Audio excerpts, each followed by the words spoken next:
Hi, it's Ramsey Dewey with the JX Fight Club in Shanghai, China. Welcome to another edition of Q&A with the Coach. Today we have a question from our friend Jason Rogers, who says, would a high-level Muay Thai kickboxer with basic BJJ or other ground fighting techniques fare well in MMA? Thank you for your time and consideration. Thank you for the question, Jason. Now, that kind of sounds like it would be a no-brainer. High-level Muay Thai fighter, they're really good fighters. Basic ground fighting, basics win fights, right? All the great fighters, all the great grapplers win matches using basic techniques. But here's the thing. The answer to that question, the long answer, is going to depend entirely on what level of MMA we're talking about. See, there are different levels. Pro MMA is not limited to the UFC. You don't just jump straight into the UFC. A lot of people don't know this for some reason. There's entry-level professional, like local level, and you work your way up. There are different tiers of competition. It's also going to depend on how consistently that fighter plans on fighting and winning, because anybody can get lucky. Everybody has a puncher's chance. And somebody who's really good at kickboxing has a pretty good chance of scoring a flash knockout.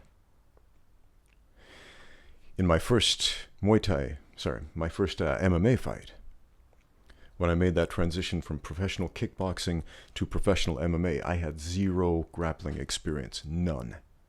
No wrestling experience, no jiu-jitsu experience, nothing. And I won that fight because I got lucky. I ended up catching my opponent with some liver shots. Now, if you look up my Sherdog record, it says it was a guillotine choke. It was not. I had my opponent in a front headlock, and I finished him with liver shots. So Sherdog is not perfect. It's great that it's there, but it's not perfect, and I'll talk about that a little bit later as well. And my next two pro MMA fights, also with zero grappling experience, I got squished. Man, I got squished to death by these two guys who were pretty good wrestlers, who had a fairly solid grasp of Brazilian Jiu-Jitsu. And with zero grappling experience, against a lot of grappling experience, you don't do very well. So, the other thing you've got to think about is, who are the opponents? Man, that's going to make a big, big difference. A lot of people try to look up my MMA fights here on YouTube, and only 2 of them are available in their entirety. And both of those fights are against guys who went on to fight in the UFC. One against Leandro Isse, a world Brazilian Jiu-Jitsu champion, a phenomenal Jiu-Jitsu black belt. And the other is against Wang Guan, who was a Chinese national Sanda champion, currently fighting in the UFC, a phenomenal kickboxer, a phenomenal fighter in all ranges of combat. And there is a small list of humans on this planet, a very small list of humans who look good in a fight against that level of competition. And at that time, under those circumstances, I was not one of them. So, if you have a high-level MMA fighter, a high-level Muay Thai fighter, and I'll give you some very real examples. Let's look at one of the highest, Ramon Dekkers. Ramon Dekkers, the late, great Ramon Dekkers, the guy is absolutely legendary. If you don't know who that is, do yourself a favor. Watch some highlight reels. You will be massively entertained. The guy was phenomenal. He was the first foreigner to become Muay Thai champion in Thailand. Just absolutely legendary. But if you look up his MMA fight record on Sherdog, it's a little bit deceiving. It kind of makes it look like he sucks. It says he's an 0-1 fighter, because he lost his one professional MMA fight against a guy named Genki Sudo. And if you don't know who that is, do yourself another favor and look up a Genki Sudo highlight reel, and it will blow your mind to the possibilities of what mixed martial arts can and should be. Man. So you have a phenomenal MMA fighter against a guy who really is an amateur in the sport of mixed martial arts, in spite of being very decorated in a different sport. So what happened? Heel hook. Easy takedown, easy heel hook transition. So Ramon Dekkers looked like an amateur in that fight, and essentially he was. And this tends to happen almost every time we have one combat sports athlete with little or no training in a different combat sport trying to make that transition without the proper training and experience. Recently we had Floyd Mayweather versus Tenshin Taka, however you say his last name. Floyd versus Tenshin. Floyd, the phenomenal boxer, this world-class boxer, one of the best boxers ever, arguably, against Tenshin, this phenomenal kickboxer, great kickboxer. Watch some of his highlights, and they are quite inspiring. His kickboxing technique is great. But a great kickboxer does not equal a great boxer, because they're radically different and, importantly, different sports. Just as Muay Thai and mixed martial arts are importantly different sports. I have a friend, Arthit Hanchana. He is from Thailand. Who, you might ask? Arthit Hanchana. He is a Thai Muay Thai fighter. He had over 200 professional fights, Muay Thai fights in Thailand. And he moved over here to China for some time for socioeconomic reasons, because they were paying better for fights here in China than they were in Thailand. He wanted to make some money. But while he was here in China, he got talked into doing some Muay Thai fights. Oh, I'm sorry. I don't know why I keep confusing Muay Thai and MMA while I'm talking tonight. He got talked into doing some MMA fights. They both start with M's. Confusing, I know. I'm on this whole spiel about how we need to make a distinction between Muay Thai and MMA and how they're not the same thing, and I'm making Freudian slips here.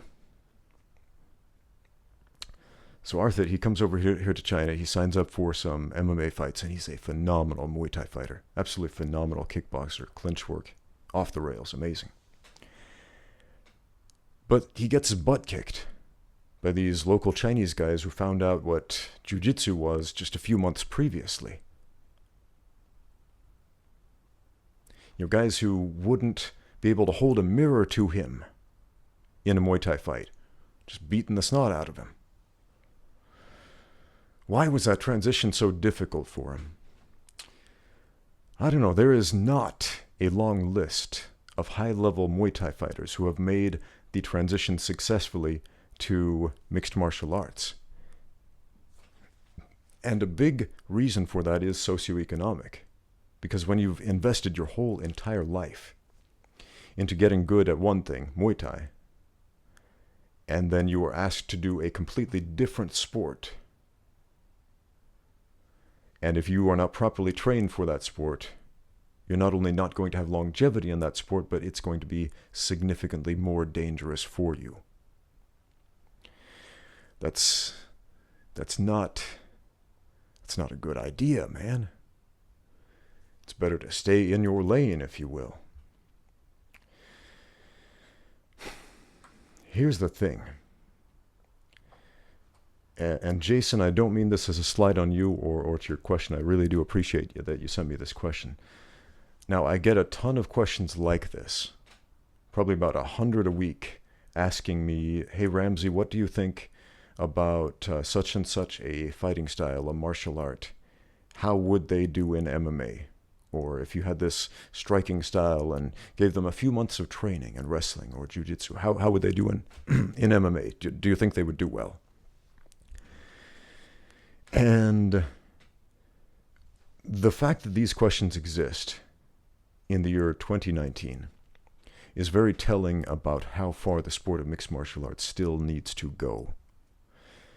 Because these questions mean that the general public does not accept MMA as a sport. That you don't see MMA as its own unique sport. Consider this. if I take a guy and have him train to be a great baseball player. He spends 10 years of his life training every day to be the best baseball player he can be. Okay? Now he's good at baseball. But I send him out onto a football field and say, all right, now play the game of football. But he's never played football. He's never trained for it. What happens? How good of a football player is he? Not very, right? Now that's a no-brainer. We're not going to be good at a sport we don't train for. Now, some of those attributes, some of the athleticism, the coachability, things like that will carry over, but not enough to make him a great football player. So why do we have this expectation that we can take people from one combat sport and by sticking a Band-Aid on it, we can turn them into UFC champion of the world? It doesn't work like that.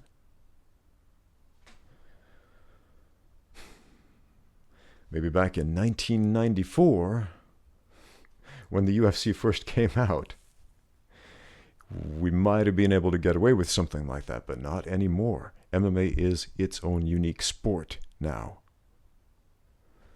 And this is one of the most difficult things I've had to deal with as an MMA coach, is convincing people of this, convincing the mixed martial arts community of this, that we have our own unique sport.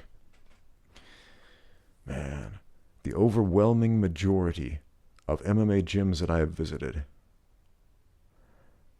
never, ever actually train for the sport of mixed martial arts. That sounds shocking, I know. They never actually spar under unified rules. Not once. Some do. But the overwhelming majority, they will have a jiu-jitsu class where they put on the gi and they train for IBJJF jiu-jitsu tournaments. And then they'll put on the big gloves and they'll train for kickboxing matches. But they're never training for mixed martial arts competition. They're never training for that specific sport under those specific rules. Now, almost every time I make a video about MMA, which is pretty much every time I make a video, because this is a channel predominantly about the sport of mixed martial arts, I'll have some self-defense nerds in the comment section say, see, Ramsey, what you don't understand is that MMA is a sport with rules. And I'm like, dude, that's exactly what I just said. I am a coach of the sport of mixed martial arts. And we're talking about the sport and the rules right now, because that makes a big, big difference as far as what we're coaching. And I've had people laugh and mock at the idea of an MMA coach, because they go to one of those gyms where they have the jiu-jitsu coach, and they have the Muay Thai coach, and maybe they have a wrestling coach. But nobody is actually training for the sport of mixed martial arts. They don't have the glue that binds it all together. They don't understand the transitions between the movements, because that is what mixed martial arts training is. That is what mixed martial arts coaching and instruction is about, is the transitions between the movements.